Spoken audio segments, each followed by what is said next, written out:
আসসালামু আলাইকুম। কেমন আছেন সবাই? আলহামদুলিল্লাহ আমি ভালো আছি। তো চলে আসলাম আপনাদের মাঝে নতুন আরেকটি ভিডিওর মাধ্যমে। ভিডিওটি ভালো লাগলে লাইক, কমেন্ট, শেয়ার করবেন।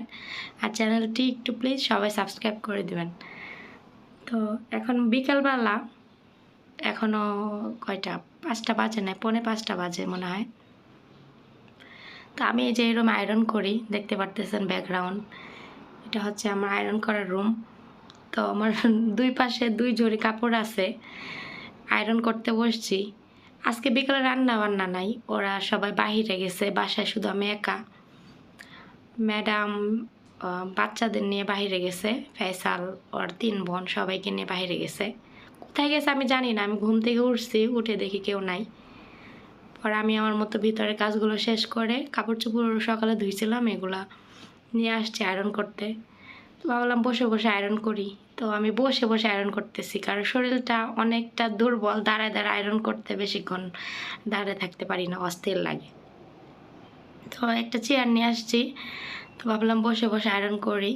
তো আয়রন কয়েক পিস আয়রন করছি, করার পরে আবার মনে হলো যে একটু আপনাদের সাথে একটু কথা বলি, কারণ সবসময় তো ব্যাক ক্যামেরা দিয়ে ভিডিও শেয়ার করি, ফ্রন্ট ক্যামেরায় খুব কম হয়, খুব কম। তো আসলাম কথা বলতে। যাই একটু বাহিরে যাই, বাহিরে গিয়া একটু লেবু গাছের সামনে যাই। তারপরে এই যে আমার আয়রন করার রুম, ওই যে আয়রনেরই দেখতে পারতেছেন সবাই, মানে জড়িতে কাপড় চোপড়।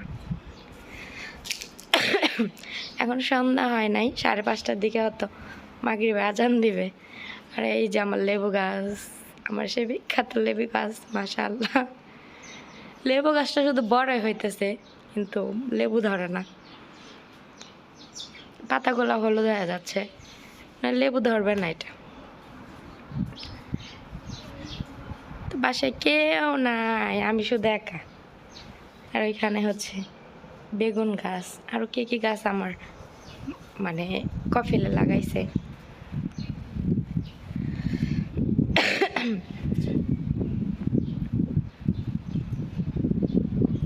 বাচ্চাদের দোলনা, খেলা দোলনা।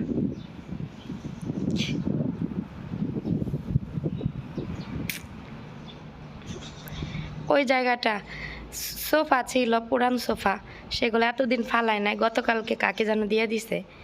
তো আমি ওই জায়গাটা পুরা উঠান ধুইছিলাম, ওই জায়গাটা ধুইতে পারি নাই সোফার কারণে, আবার ময়লা হয়ে আছে। পরে ঝাড়ুতে পরিষ্কার করব, এখন ভালো লাগতেছে না, এখন কাজ আয়রন করব।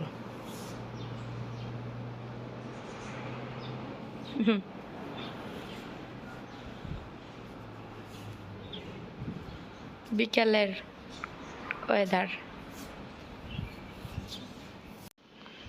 তো ওরা এখানে বসে বসে দোলনা খেলে, তো আমি একটু ওদের দোলনাতে বসছি।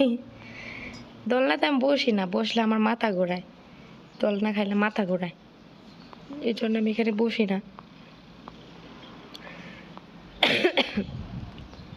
আসে এখনো কমে নাই, একটু কমে, আবার যখন পানি দিয়ে কাজ করি আবার বাইরে যায়, এরকম অবস্থা।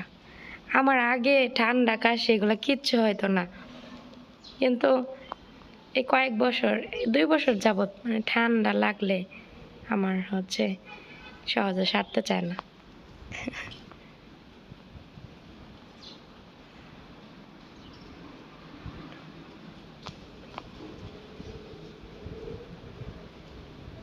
অসুস্থ দেখে ছুটি দিয়েছে, আজকে রান্না বান্না নাই, কালকে দুপুরেও রান্না নাই। ম্যাডামের হাজব্যান্ড বলতেছে যে তোর ছুটি, কালকে দুপুরে রান্না নাই, কিনে নিয়ে আসবো।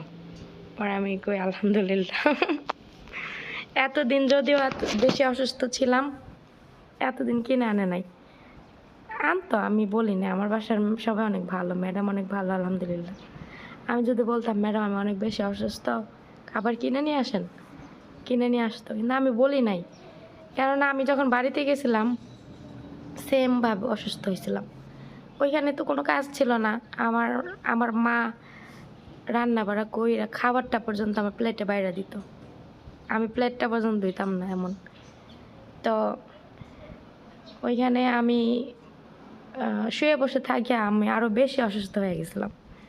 তো এখানে ভাবলাম যে থাক, এখানে যদি শুয়ে বসে থাকি আরও বেশি অসুস্থ হয়ে যাব, কাজের উপরে থাকি, হাঁটা চলার উপরে থাকবো, শরীরটা কাজের উপরে থাকবে, আরও ভালো থাকবে, এতটা অসুস্থ হব না। তো এটা ভেবে আমি ওদেরকে বলি নাই যে খাবার কিনে নিয়ে আসতে। যাই হোক, এতদিন কষ্ট করে রান্না করছি, রান্না করতে যে আমার কি সমস্যা হয়েছে, আমি রান্না করতে গিয়া একটু রান্না করতাম, আবার ফ্লোরে বসতাম, আবার রান্না করতাম, উইসা আবার বসতাম, মানে এরকম, মানে আমি সবজি টবজি এগুলো আমি ফ্লোরের ভিতরে বইসা কাটাকাটি করছি, যেটা আমি কখনো করি না। আমি উপরে দাঁড়া দাঁড়া সবসময় করি। শরীর খারাপ ছিল তো দাঁড়ায় থাকতে পারি না, এই জন্য।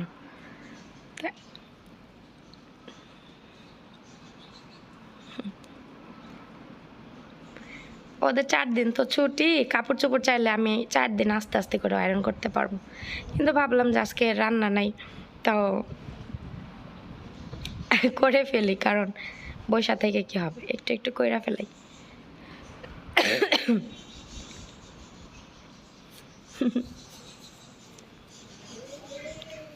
তো এক আপু আমার বাসা দেখতে চাইছে, আমি বাসা দেখাবো ইনশাল্লাহ। আমার সাথে কন্টিনিউ থাকেন, আমার ভিডিও দেখতে থাকেন অবশ্যই। আমি আমার বাসাটা পুরাটা আমি ঘুরে ঘুরে এক সময় দেখাবো। আচ্ছা আপুরা, মাদারীপুরে একটা ভাইরাল নিউজ বের হয়েছে, তো মাদারীপুরে নাকি একটা ভূতের আগমন হয়েছে। কারে নাকি ভূতে নাকি করছে, মায়েরা ফেলছে।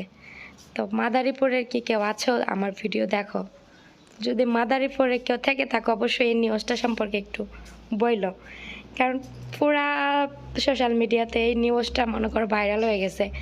মাদারীপুরের শাড়ি পরে অহনা ভূত, আমি যতটুকু শুনছি মানে একটা 2টা বন্ধু নাকি বাইক নিয়ে রাতে 1টার সময় ওই মাদারীপুরের রাস্তা দিয়ে যাচ্ছিল, ওই রাস্তাটা ফাঁকা ছিল, কেউ ছিল না, তো একটা গাছের নিচে নাকি থেকে একটা মেয়ের কান্নার আওয়াজ আসতেছিল। তো ওরা দূর থেকে বাইকের লাইটটা জ্বালাইয়া, তারপরে পেছনে যে বন্ধুটা বসা ছিল ওই বন্ধুটা কী করছে, ওই লাইটটা বাইকের লাইটটা অন করে মোবাইল ফোন বের করছে, বের করে নাকি ভিডিও করছে, পিকচার তুলছে। তখন নাকি এগুলো কইরা সামনে আগায় গেছে, ওরা ভাবছে যে এটা কোনো মেয়ে মানুষ বসে বসে কান্না করতেছে। পরে সামনে আগায় যাওয়ার পরে নাকি ওদের উপর আক্রমণ করছে। তো এই নিউজটা শুনলাম, এখন সত্যতা কতটুকু আমি জানি না। এটা হচ্ছে মাদারীপুরের নিউজ, হ্যাঁ। তো মাদারীপুরের কোনো আপু এবং ভাইয়ারা যদি থেকে থাকো তাহলে কমেন্ট করবা যে আসলে নিউজটা কি সত্য নাকি। তাহলে ইউটিউবে সার্চ দিয়ে দেখবো নিউজটা, এখনও পর্যন্ত দেখা হয় নাই, জাস্ট সোশ্যাল মিডিয়াতে ভিডিওতে ঘোরাফেরা করতেছে, ওখান থেকে দেখছি। আর ভূতটার নাম দিছে হচ্ছে পাবলিকে অহনা ভূত, মানে ভূতটা হচ্ছে লাল শাড়ি, সাজু কুজু করা, তারপরে মেয়ে মানুষ, একটা মেয়ে ভূত। তো ওই যে ওরা যে ছবি যেগুলো তুলছে ভিডিও করছে এগুলো আবার ওরা ছাইড়া দিছে, ওখান থেকে মানুষ নিয়ে নিয়ে ভাইরাল করতেছে, বলতেছে মাদারীপুরের অহনা ভূত, ভূতের নাম নাকি অহনা। তো যদি এই নিউজের সত্যতা কেউ জেনে থাকো অবশ্যই কমেন্ট বক্সে জানাবা যে আসলে এটা সত্য নিউজ। আমি হচ্ছে এটা সার্চ দিয়ে ফুল নিউজটা আমি দেখব, ঠিক আছে? তো সবাই অবশ্যই কমেন্ট করবা। তো আর কি বলবো তোমাদের সাথে, বিকালবেলা তো আমি তোমাদের সাথে অনেকটা সময় কথা বললাম, এখন যাই আমি আমার কাজ করি, কাজ করে তারপরে হচ্ছে কাজ যতটুকু পারি করি, খারাপ লাগলে আর করবো না, কালকে আবার করবো, অর্ধেক করবো, কারণ এত প্যারা নাই, নিজের মতো করে কাজ করি, ম্যাডাম অত প্যারা দেয় না, নিজের মতো করে কাজ করি, যতটুকু পারি অতটুকুই এনাফ, আলহামদুলিল্লাহ। তো বিদায় নিব। আজকের ভিডিও পর্যন্তই, সবাই ভালো থেকো, সুস্থ থেকো, আল্লাহ হাফেজ, দেখা হবে নেক্সট ভিডিওতে ইনশাআল্লাহ।